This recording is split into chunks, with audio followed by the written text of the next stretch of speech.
saying you could expect Shane Victorino in the starting lineup opening day. I'm Jim Basketball with the latest ESPN headlines. So let's bring in Gordon Eads, who covers the Red Sox for ESPNBoston.com. That being said, Gordon, what does this mean for Rusney Castillo, the Cuban player?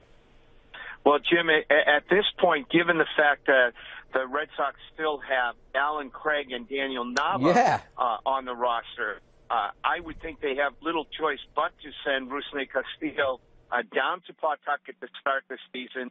That's going to be a little difficult for some people to accept, given the fact that the Red Sox paid $72.5 million for this when they signed him last August. He's had a very dynamic spring training. He's hit over 300 and all. But John Farrell has been very consistent. From the start of camp, he said that if Shane Victorino were healthy, that he would be the opening day right fielder. Shane's hitting only $180 or whatever at this point of camp. But, he gets pretty agitated when folks throw spring training numbers at him. He said that shouldn't be a barometer of what he'll be able to do come April. He said that his focus all along has been to show that he's healthy.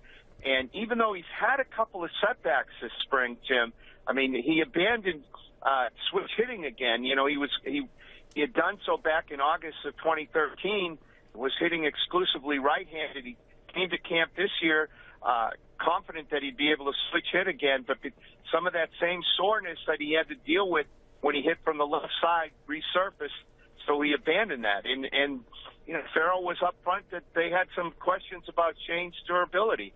But at this point, going into the season, those concerns have been satisfied, and Shane is very happy to have the opportunity that he can be the guy who was an impact player in 2013. All right, so let's take a look at this, Gordon. I'm trying to, crunch some numbers, if you will. You mentioned Alan Craig. You got Jackie Bradley. You got Castillo. You got Nava. You got the starters, Shane Victorino, Mookie Betts, Hanley Ramirez. I know there's some minors options for some of these players, perhaps a little DH, perhaps some first base, but there seems to be a surplus of outfielders here. Might the Red Sox be better served using that surplus to possibly deal and improve another area of the team?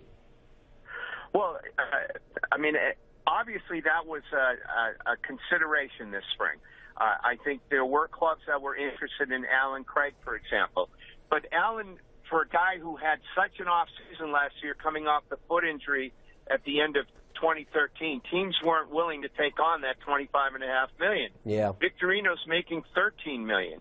The Red Sox feel at this point anyway that what looks like a surplus of outfielders it's a type of thing that tends to take care of itself over the course of a season.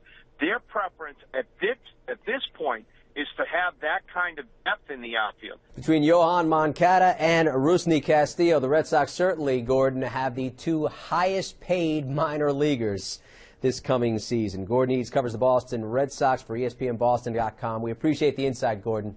Of course, you can read more about this story right here on ESPN.com with the latest ESPN headlines. I'm Jim Basketball.